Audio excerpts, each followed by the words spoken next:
Hello comrades, this is Comrade Q here for some more anarchist propaganda.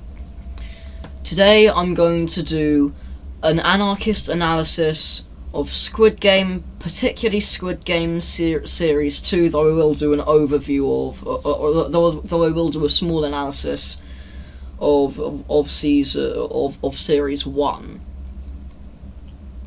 So let's jump in. Also, I should probably say, even though this is quite clearly going to be here, but there will be many spoilers for Squid Game. So if you want to watch this, then and you haven't watched Squid Game Series 1, I really do recommend you watch Squid Game. So you watch Squid Game first, because otherwise I'm just going to ruin it all for you. So go on. Go. Watch it. What are you waiting for? Go on. Is he gone? Firstly, sorry for Sean Head for stealing your joke, but thank God I hated that person. So it begins with the first character, who I think his name is Ji-hoon. I'm horrible with names, and and if I'm correct, I absolutely butchered that pronunciation, but get used to that. I'm white. So he's extremely impoverished. So he's addicted to gambling, and he gets sent to the games with many men in pink suits, and the first game's red light, green light. Oh well, I don't really need to say the games, but nonetheless, many people get executed for losing. So to start, it's quite clearly if you do watch it, watch it now, you will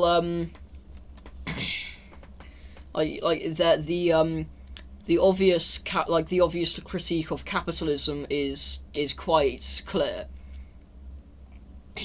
If you because for starters, everyone in there is extremely impoverished, and there is a quite clear hierarchy for the main basic hierarchy. We have the players at the bottom, all sort of representing the working class, the guards, which are which would be the middle class, and then the front man and everyone else right at the top of the hierarchy.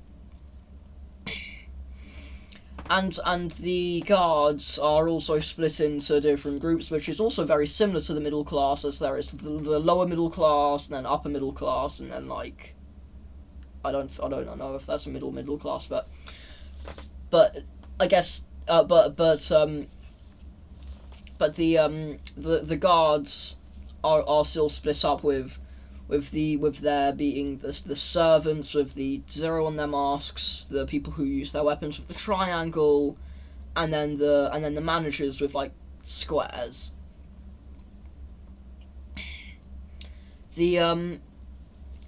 So then at the top there's and then almost right at the very top there is the VIPs, which were introduced later on in Series 1, who are absolutely sick and twisted and bet on human lives as if they were horse racers.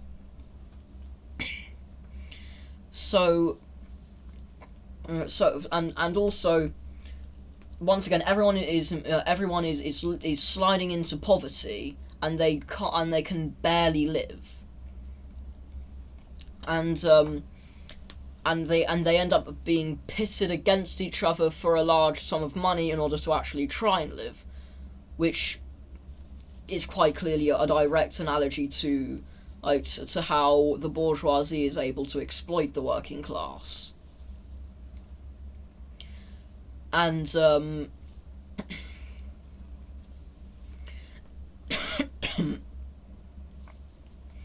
And also, I'm not trying to say that that is like authoritarian propaganda.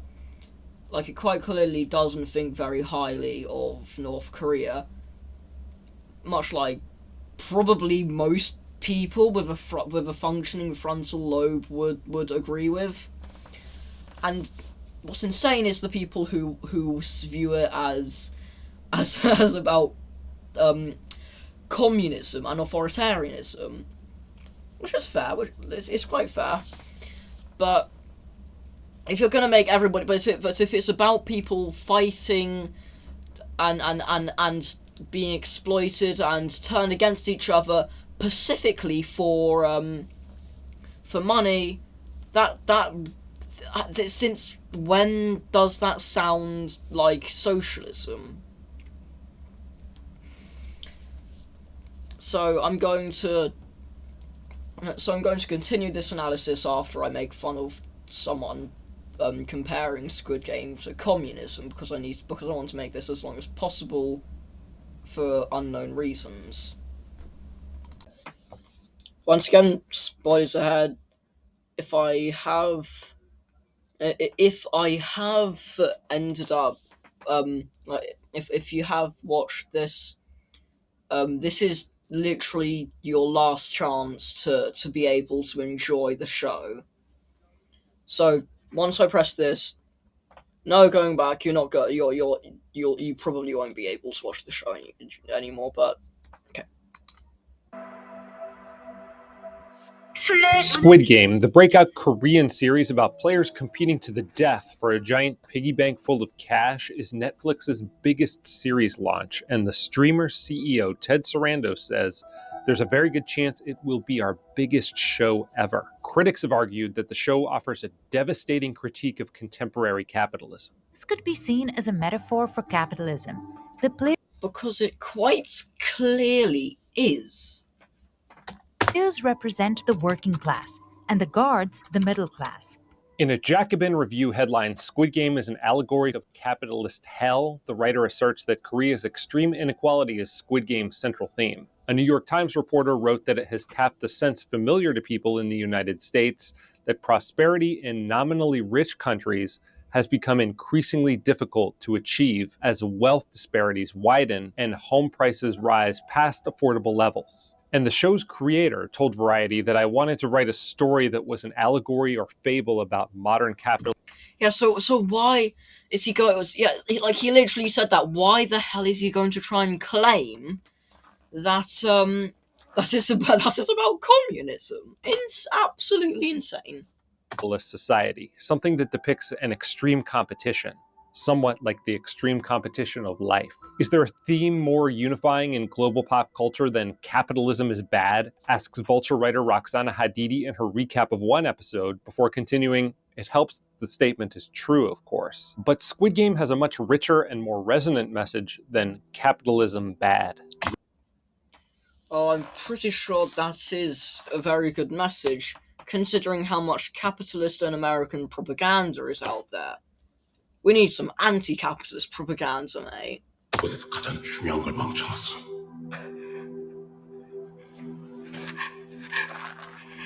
평등이야. That was front.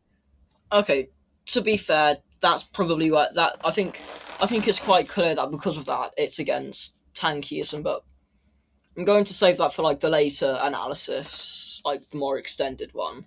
Man, the Darth Vader-esque manager of the game, chastising participants for violating the rules and ideological purity of this insulated world. 지금 여러분께서 보시는 것은 자신들의 이익을 위해 이 세계의 규칙을 어기고 나아가 이 세계의 순수한 이념을 더럽힌 자들의 최후입니다. 이 세계에서 여러분 모두는 평등한 존재이며 어떠한 차별도 없이 동등한 기회를 부여받아. I mean, to be honest, they haven't really been to be honest, it's not like if it was supposedly anti-communist, then like a more sophisticated, then like it wouldn't be like, then it would be quite a shit one, because like a more like sophisticated anti-communist like piece of media, like something like Animal Farm, they're still trying to say that they're trying to say that they're equal, but clear hierarchies are made. Yet with this one, all the players at least are at least equal, but there's still a clear unhidden hierarchy. So it's not trying to be a critique of communism. Where the pink uniformed workers are all masked, with only symbols distinguishing their rank in the collective's hierarchy, as the elites sit cloistered, observing the spectacle from above. Does this sound like the elites, the rich elites, are what? Okay, what ideology is more about rich elites, capitalism or communism? And I'd like to say, I'd like to put emphasis on rich and the capitalist class, because they're quite clearly from the capitalist class. Once again, tankies are bad. I'm not trying to defend. I'm not trying to defend tankies. I'm trying to criticize people who are anti-communist because they just see communism and go, "Oh, forward the Aryanism." like capitalism, or more like another economic system that's haunted the Korean peninsula? Okay, I'd like to point out Juche, or the Juche that is in North Korea right now, seems to have does have a lot of emphasis on some kind of racial purity, which sounds a bit like another political system that has haunted the Europe for in the 1940s and still has much of an effect on America. 왜 내려온 거야? 여기가 나은 줄 알고. 그래서 여기가 나? North Korean escapee Kang Sabyak is competing in the games out of a desperation for money to bring the rest of her family over the border after a sleazy human smuggler ripped her off. I mean, which political and economic system manages to give people the opportunity to make money, and is about people making money, whether that involves ruining the lives of others? Capitalism. Is that capitalism? Well, it's a market, but it's a black market that exists because of the horrors of the totalitarian communist state.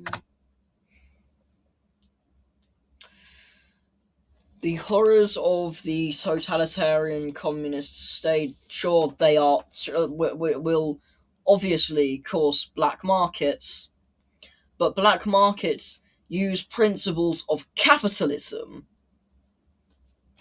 So all markets would have a form of capitalism because it's still making money. It's still about buying and selling things, creating a hierarchy, and giving power to the richer people. That's while sure, a black market is still a market and therefore part of capitalism, whether it's inside of a communist state or not. And why am I even calling North Korea communist? Like most actual communists and socialists and Marxists, but will agree that the authoritarian socialist regimes have just been state capitalism. Like where else have you heard? Why else would you have heard the libertarian socialists call North Korea, China, the Soviet Russia,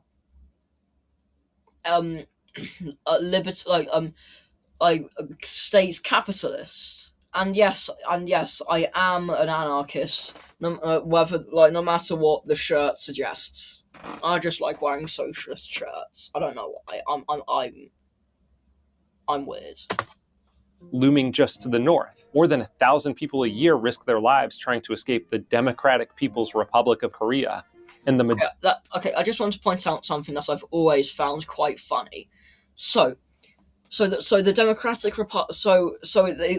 North Korea calls itself the DPRK, which stands for Democratic People's Republic of Korea.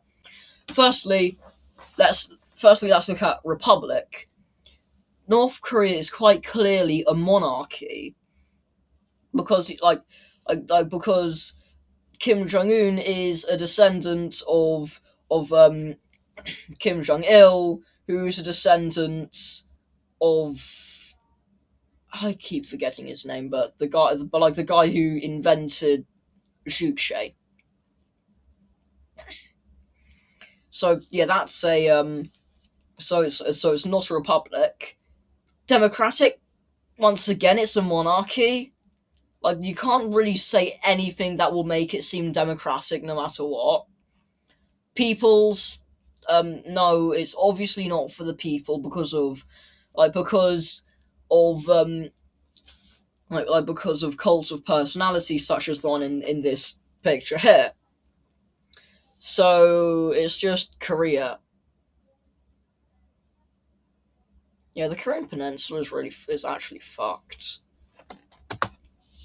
majority of the successful escapees settle in the South, according to the charity Connect. Okay, I would like to point out something. I did get this from like a tanky, but a lot of but like there has been a few like North Korean immigrants in South Korea who haven't really liked their life in South Korea and wanted to go back to North Korea. I am not excusing North Korea. I'm just saying South Korea ain't that good either. North Korea.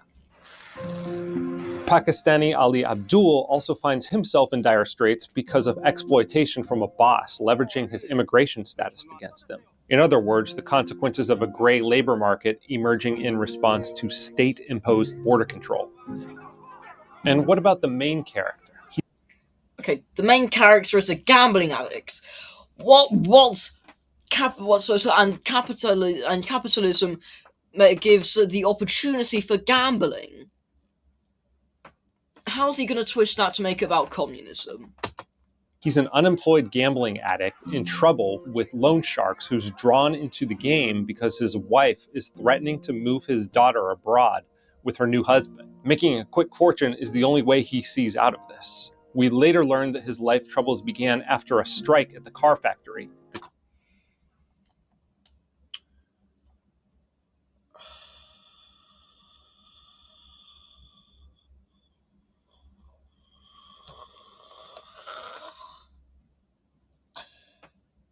Oh my god. How are you going to make all strikes somehow communist? What caring about workers' rights isn't communist. Like, sure, most communists do care about workers' rights, whether they're tankies, libertarian socialists, whatever. But but you're not going to get. But it's idiotic to claim that that all strikes are inherently socialist, because social democrats want a lot of power given to unions.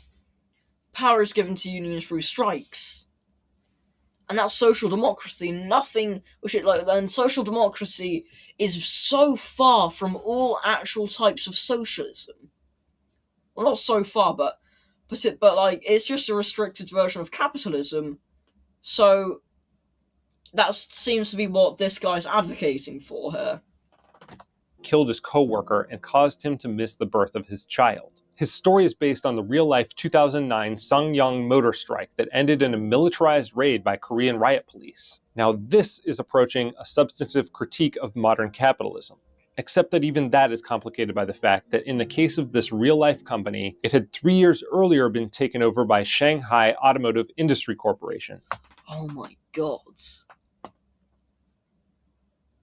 Just because a country is owned by a communist party doesn't make it any less capitalist. Like he said, a militarized takeover, right? It had 3 years earlier been taken over by Shanghai, except that even that is complicated by the fact that in the case is approaching a 2009 Sangyang motor strike that ended in a militarized raid by Korean riot police. Now this is approaching See, Korean riot police! Like, who else would enforce that except from the Korean government, because the police is owned by the Korean government? And by that I mean South Korea. Not a socialist country, because that was in South Korea.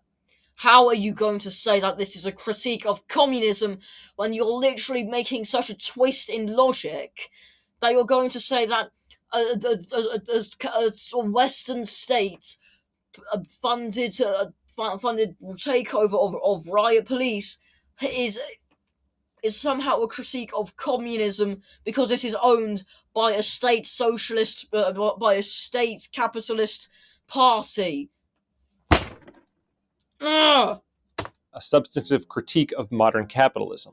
Except that even that is complicated by the fact that in the case of this real-life company, it had 3 years earlier been taken over by Shanghai Automotive Industry Corporation, a Chinese state-owned operation. Is that free market capitalism? Yes. One key to understanding Squid Game's deeper themes is the distinctive wardrobe, in particular the green tracksuits the contestants all wear. The show's art director told the New York Times they're a reference to the green uniforms of the Seimul Andong, or New Village movement, a state-led industrialization program. This was government industrial policy, centralized planning, and like China's Cultural Revolution under Mao's communist regime, involves stripping communities of their local customs and identities through programs known as comparing to something to us to something else doesn't make it that thing. Jesus Christ. Misa Tapa Andong, or movement to overthrow the worship of gods. Yes, there are some obvious symbols of capitalist excess in the show, like the crass, golden-masked Westerners who watch the proceedings from a luxury box while placing bets on the desperate contestants as if they're the very racehorses our protagonist squanders his money on, or the arrogant, broke financial advisor who believes everyone gets what they deserve. 내가 아직 살아있는 건 그놈 덕이 아니야. 내가 살아있는 건 내가 살아남으려고 죽을 힘을 다했기 때문이야. And of course, there's that giant piggy bank filling up with more money every time someone's eliminated from the competition. But just because a show portrays capitalism as a cutthroat zero-sum game doesn't make it reality. South Korea, unlike its communist neighbor to the north, experienced massive economic growth. The miracle on the River Han from the 1960s. Okay, yes, it's experienced economic growth for the upper class. I recommend this person reads The Conquest of Bread, specifically Chapter 1, which is admittedly the only chapter I've read so far. Section 2, where Peter Kropotkin points out that all of this economic power given to countries doesn't affect the working class because the upper class has all that money, and instead of things produced for necessities, it's produced for commodities given to the upper class. 60s on, thanks to market reforms, growth that raised the standard of living for rich, middle class, and poor, far above that of most of its neighbors. Today, the country has the 37th highest GDP per capita in the world and ranks 26th in the Fraser Institute's Human Freedom Index. As with so many market reforms, though, Korea's approach was less than perfect. A freer market doesn't mean completely free markets. Housing prices have skyrocketed as South Korea's idiosyncratic regulatory regime has encouraged So it seems this guy's logic is capitalism is when good thing, and communism is when government. Like, come on, like a free market will inherently cause housing crisis. Like, just think about one of the most pro-capitalist British politicians, Margaret Thatcher, literally the worst prime minister next to Liz Truss. She privatized housing. That seems like a free market. Privatization, owned by corporations. That will cause a free market. And Margaret Thatcher did do that, and that caused a housing crisis. So there being a housing crisis doesn't limit the freedom of the market. A free market is the opposite of free people. Rampant real estate speculation, and its loose monetary policy fueled troublingly high levels of personal debt and price inflation, trends that have accelerated in the COVID era. All of these are serious crises facing the country and an increasing swath of advanced economies worldwide. South Koreans, like an increasing share of savers across the globe, are putting more money into cryptocurrencies like Bitcoin, something the New York Times characterizes as emblematic of the get-rich-quick culture of Korea, but could also be the result of a crisis of confidence in centralized banking and the legacy financial system, represented by the main character's bottomed-out, hotshot financial advisor friend. Maybe the reason for Squid Game's global resonance isn't its leftist critique of capitalism. Those are abundant in Hollywood, but a result of it tapping into something more fundamental and universal: a growing unease with systems of centralized surveillance and control. At bottom, this is what the game is all about. 무인도, 납치, 감시, 그리고 가면들.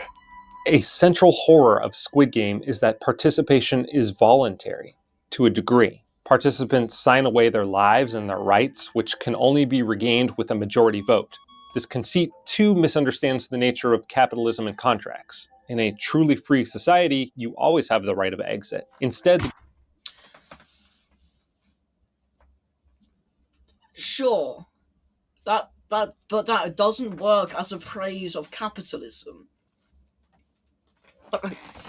I'm gonna show you. I'm gonna use a diagram.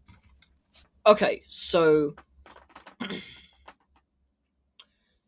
this person is a guy.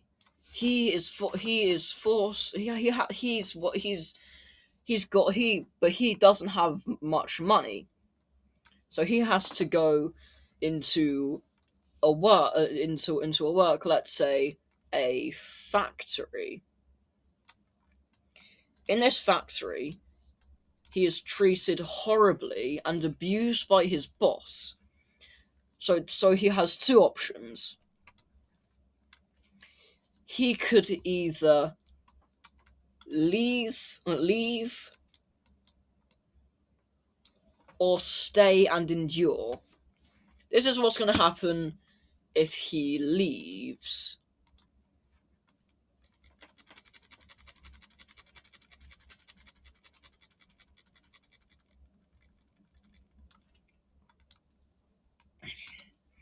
If he leaves, he will not have enough money, and he will end up homeless. And he will end up homeless, starving on the streets until he eventually dies of hunger.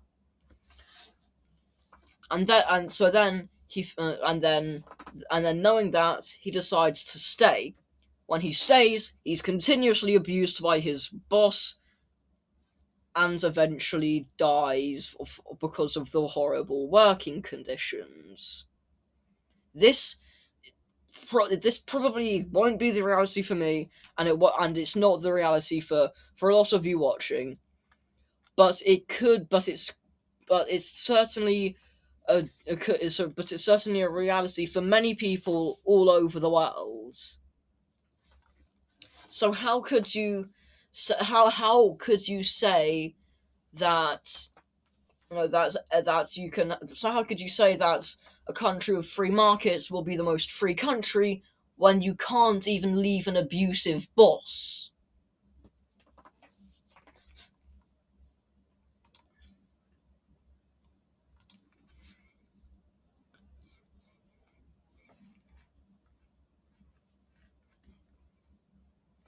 Structure is more reminiscent of social contract theory, which is regularly employed to justify gross governmental violation of rights so long Which governments?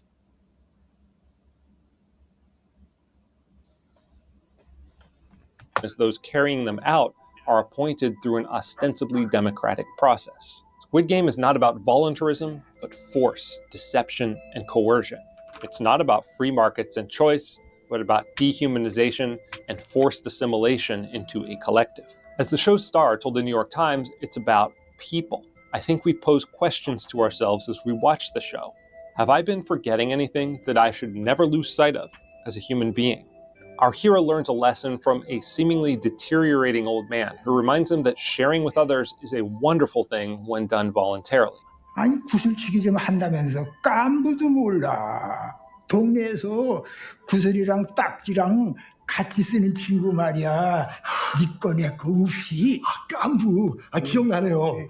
And in the end, our hero regains his personal agency at the last possible moment and decides not to play any longer, even with victory assured, leaving him battered and traumatized, but with his soul intact. I forgot what I was going to say. Squid Game isn't really about capitalism properly understood. It's about developing strategies for undermining and resisting authoritarian control.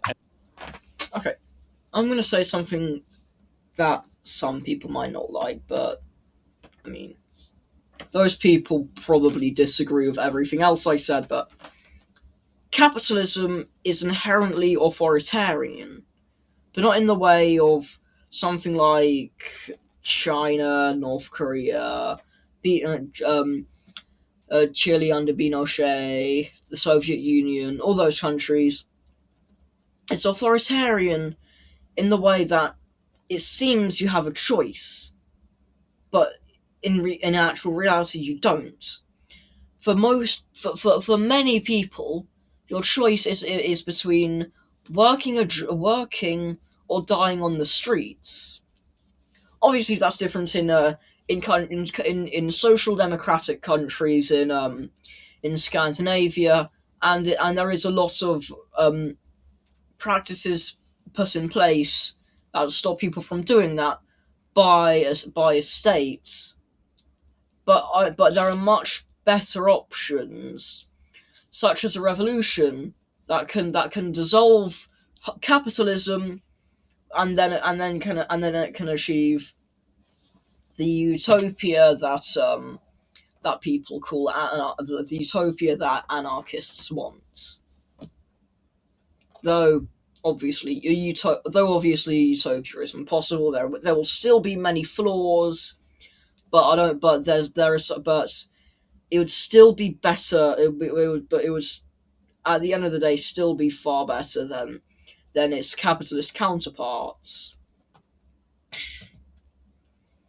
As well as that, it's still a dictator. It's still a dictatorship through the bourgeoisie and lobbying, which will make it so that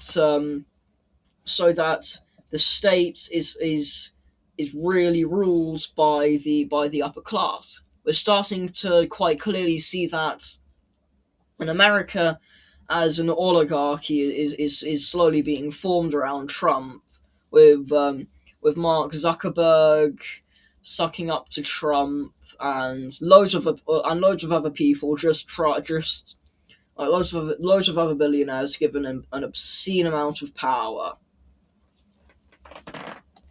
And retaining your humanity under a system designed to strip it all away. 저랑 하실래요?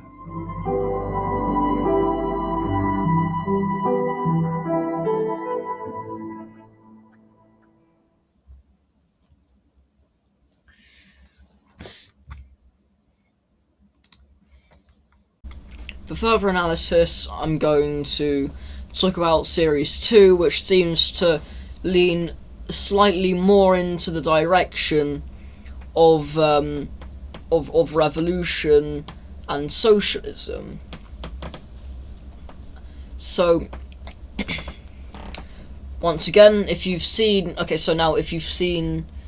Series 1 but you haven't finished Series 2,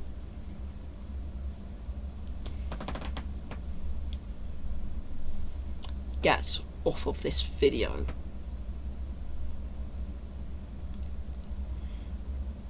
Nobody wants you here. Get off of this video if you haven't seen Series 2 yet. Also, I'll completely ruin it for you, so really recommend not doing it. I'm not watching this video if you haven't seen Series 2. But once again, you're probably bored of me constantly telling you not to watch this video if you've actually seen it, so let's just move on. Right. So close to the end,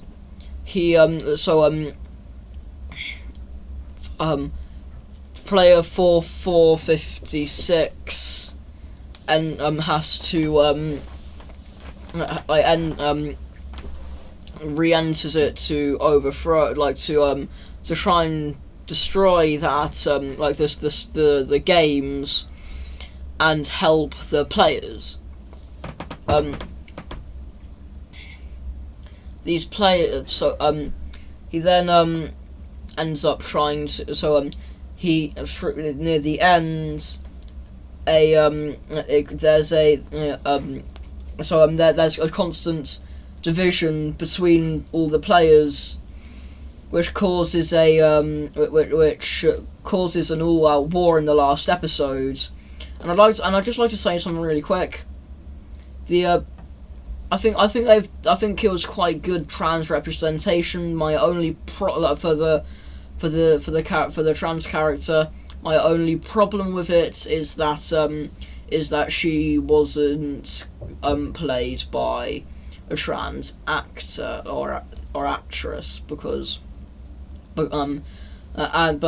there is a relatively good explanation for it. They couldn't find any trans actors in South Korea, so thank God they didn't do a music, but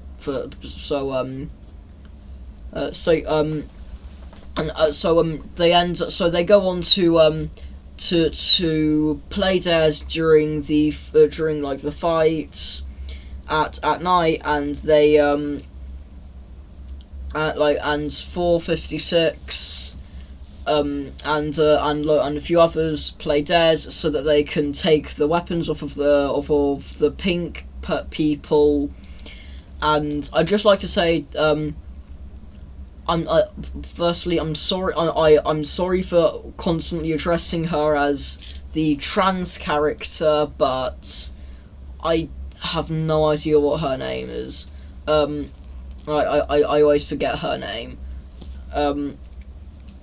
And even if I did, once again, I'm white. I'm going to mispronounce it anyway.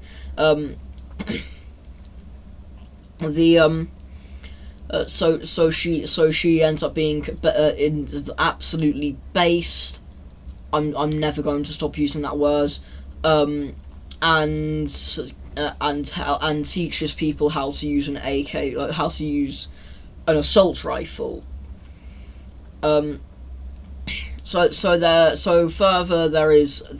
there is a revolt, which most revolts are from the lower class, and therefore that is certainly leaning into the idea of it being socialist. One argument of it being, for some reason, about communism is because of the collectivism in the Guards. I think all that proves is it's against state-planned socialism. The difference between socialism and state-planned socialism is state-planned socialism wants a centrally planned economy, and and socialists want what socialism is: the common ownership of the means of production, distribution, and exchange. It can't be a socialist. So essentially, it's libertarian socialist propaganda, just like my videos. So I think the people in charge, so like the pink people, have to were quite clearly supposed to be enforcers of the state, and how socialism can actually go, and they represent how socialism can actually go wrong if it's state planned, and so the revolution led by the players is a clear should be a clear representation of the revolt that's necessary to achieve socialism. Another notable aspect to its socialist aspects, the socialist aspects of Squid Game, is its critique on Marxism, Leninism, and state-planned socialism. Much like in the reaction section of the video, there does seem to be a collectivist aspect for the guards. I think this is because I think this is because this is also trying to critique the state and state capitalism, or tankyism. So, because they're forced into obedience, and the ideology it seems to be promoting is equality.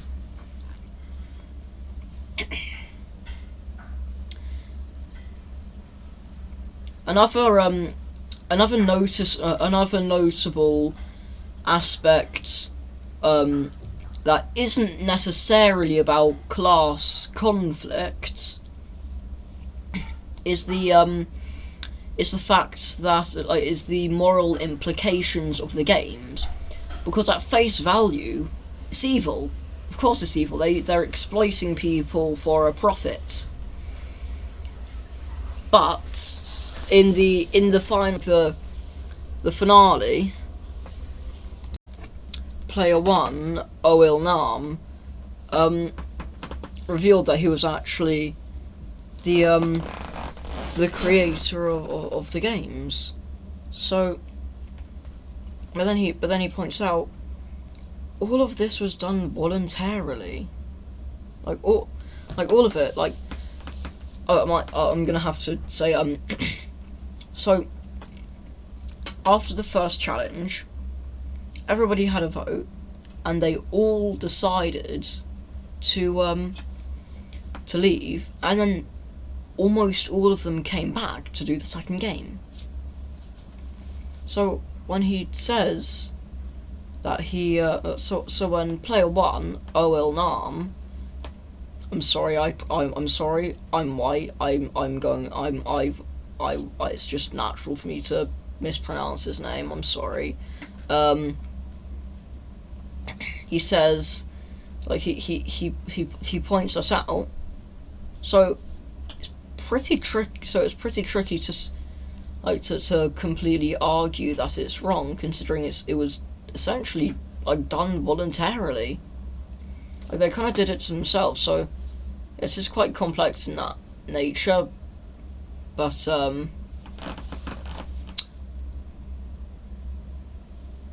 once again, they're pitting innocent people against each other for a profit. So I can't really defend it too much.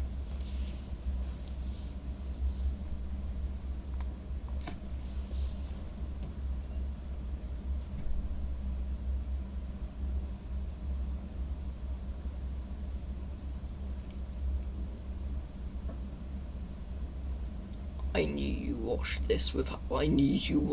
this without watching the first 2 seasons. I know your IP address.